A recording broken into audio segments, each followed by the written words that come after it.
بسم اللہ الرحمن الرحیم۔ اب آپ ثلاثی مزید کا سلسلہ چل رہا تھا، اسی کو کنٹینیو کرتے ہیں۔ آج ہم اس کی چند اہم باتوں کو پڑھتے ہیں۔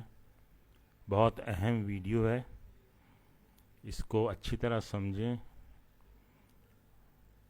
غور سے دیکھیں۔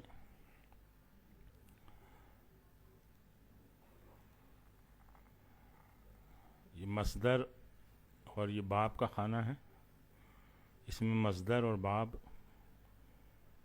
ایک ہی ہیں، ان کے ماضی مضارع اور پھر اس کی خصوصیات۔ اس میں انشاءاللہ ہم 8 ابواب پڑھیں گے۔ پہلا ہے باب افعال، اس کا ماضی ہے افعل، مضارع ہے یفعلو۔ دیکھیں یہاں فا عین لام تھا، اس میں شروع میں ہم نے حمزہ کا اضافہ کر دیا تو یہ مزید فی بن گیا۔ یہ پہلا صیغہ ہے ماضی کا۔ اس کی خاصیت یہ ہے کہ یہ لازم افعال کو متعدی میں بدل دیتا ہے اور کسی بھی کام کو فوراً ہی ایک ہی دفعہ میں، ایک مرتبہ میں ہو جانے کا مفہوم دیتا ہے۔ دوسرا باب ہے تفعیل، اس کا ماضی ہے فعل، مضارع ہے یفعلو۔ یہاں بھی دیکھیں فا عین لام میں عین کلمے کا اضافہ کر دیا ہے تو یہ فعل بن گیا۔ اس کی خاصیت میں کہ یہ لازم افعال کو متعدی بناتا ہے اور کسی کام کا تدریجاً یعنی درجہ بدرجہ ترتیب کے ساتھ ہونے کا مفہوم اس میں پایا جاتا ہے۔ تیسرا ہے مفاعلہ،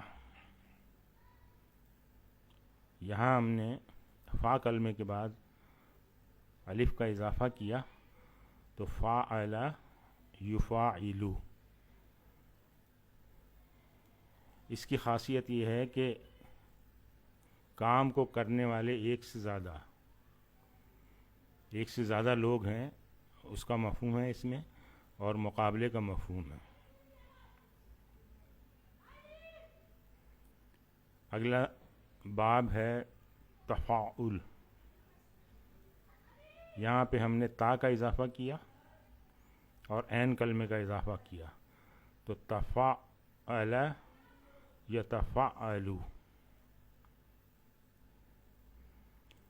فعل کو حاصل کرنے کے لیے تکلیف برداشت کرنا، جس میں مشقت کا معنی پایا جاتا ہے۔ اس سے اگلا باب ہے تفاعل، یہاں تا کا اضافہ کیا ہے فا عین لام میں اور الف کا اضافہ کیا ہے تو تفاعل یتفاعلو۔ اس کی خاصیت ہے مشارکت یعنی شرکت اور باہمی تعاون۔ اس سے آگے ہے افتعال، یہاں ایک حمزہ کا اضافہ ہوا ہے اور تا کا اضافہ ہوا ہے تو افتعل یفتعلو۔ کسی کام کو اہتمام سے کرنے کا مفہوم پایا جاتا ہے اس میں۔ پھر ہے انفعال، باب انفعال، یہاں پہ حمزہ کا اضافہ ہے اور نون کا اضافہ ہے۔ انفعل ینفعلو، یہ متعدی الفاظ کو لازم کرتا ہے۔ اور 8واں باب ہے استفعال، یہاں پہ حمزہ، سین اور تا، ان 3 الفاظ کا اضافہ ہوا ہے۔ استفعل یستفعلو، اس میں طلب کرنے یا سمجھنے کا مفہوم ہے۔ اب کچھ اہم باتیں ہیں ان ابواب کو سمجھنے کے لیے۔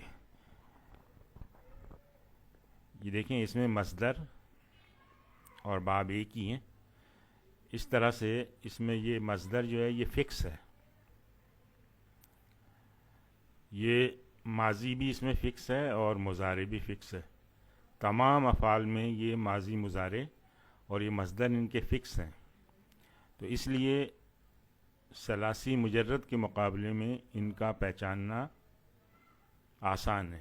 اس کو صرف ان کے باب کو آپ صرف اگر ماضی آپ کو پتہ ہے تو اس سے بھی پہچان سکتے ہیں، اگر صرف مضارع پتہ ہے تو اس سے بھی پہچان سکتے ہیں، جبکہ ثلاثی مجرد میں ایسا ممکن نہیں تھا۔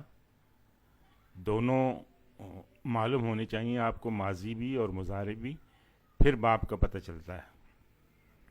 اس لیے کہ وہ ماضی کے کئی وزن جو ہیں اس میں مشترک ہیں، جیسے فعلا مشترک ہے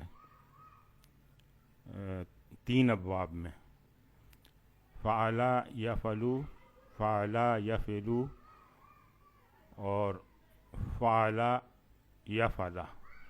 تو اس لیے مضارع اور ماضی کا وہاں پتہ ہونا ضروری ہے، تبھی اس کا مصدر معلوم ہوگا۔ اور وہاں پہ مصدر بھی فکس نہیں ہے، بلکہ وہ مصدر چینج ہوتے رہتے ہیں۔ یہاں پہ مصدر فکس ہے، ماضی فکس ہے، مضارع فکس ہے۔ اس لیے ان افعال کے مصدر اور باب ان کا پہچاننا ثلاثی مجرد کے مقابلے میں آسان ہے۔ پھر ایک چیز اور دیکھیں یہاں ماضی میں یہ 4 حروف ہیں، افعلا، فعلا، فاعلا۔ یہ 4 حروف ہیں۔ جب یہ ماضی میں جب 4 حروف ہیں تو یہاں مضارع میں یا پہ پیش آ رہا ہے۔ یہ دیکھیں، صرف یہی ابواب ایسے ہیں جن میں مضارع پہ پیش آتا ہے، یفعلو، یفعلو، یفعلو، اور باقی نہ ثلاثی مجرد میں نہ یہ باقی مزید فی میں بھی ان سب پہ مضارع میں یا کے اوپر زبر ہے۔ یہ دیکھیں، تو ایک یہ ڈفرینسیشن یہ ہو گئی، اس سے آپ پہچاننے میں آپ کو آسانی ہوگی کہ ان تینوں ابواب میں سے کسی ایک میں ہوگا یہ افعال، تفعیل اور مفاعلہ۔ دوسرا، یہاں دیکھیں تفعلا، یہاں صرف تا کا اضافہ کیا ہے اور ایک یہ نیا باب بن گیا ہے۔ اسی طرح یہ فعلا میں یہاں تا کا اضافہ کیا اور ایک نیا باب بن گیا۔ ٹھیک ہے، اس طرح بھی آپ کو یاد کرنے میں آسانی ہو جائے گی۔ پھر دوسری اہم بات ان 2 ابواب کی یہ ہے کہ اس میں فعل ماضی میں اور فعل مضارع میں زیر کہیں نہیں ہے، سب پہ زبر ہے۔ یہ دیکھیں، تفعلا یتفعلو، یہاں بھی تفعلا یتفعلو، زیر کہیں بھی نہیں ہے، سب پہ زبر ہے۔ پھر یہ 3 افعال جو شروع ہوتے ہیں یہ حمزۃ الوصل سے شروع ہوتے ہیں۔ یہ حمزۃ الوصل ہے، افتعال، انفعال اور استفعال۔ ان کو بھی ذہن میں رکھنا آسان ہوگا، ایک ہی سٹائل کے ہیں یہ، افتعال، اور یہاں فا کی بجائے یہ انفعال، اور سین اور تا اور ایڈ ہو گئے استفعال۔ تو اس طرح سے یہ افتعلا یفتعلو، انفعلا ینفعلو، استفعلا یستفعلو، یستفعلو۔ تو اس طرح سے یہ چیزیں آپ ذہن میں رکھیں گے تو ایک تو یہ باب کے نام یاد رکھنا آپ کو آسان ہو جائے گا، اور پھر ان کا ماضی اور مضارع یاد رکھنا آسان ہو جائے گا۔ اور جہاں تک گردان کا تعلق ہے، ہم نیکسٹ ویڈیو میں انشاءاللہ دیکھیں گے۔ گردان کا پیٹرن بالکل وہی ہے جیسے ثلاثی مجرد کا، بالکل وہی سٹائل ہے، اس میں کوئی فرق نہیں ہے۔ ایک گردان اگر آپ کو آتی ہے تو آپ ساری گردانیں جان سکتے ہیں۔ آج ہم یہیں پہ اکتفا کرتے ہیں۔ سبحانک اللہم و بحمدک، نشہد ان لا الہ الا انت، نستغفرک و نتوب الیک۔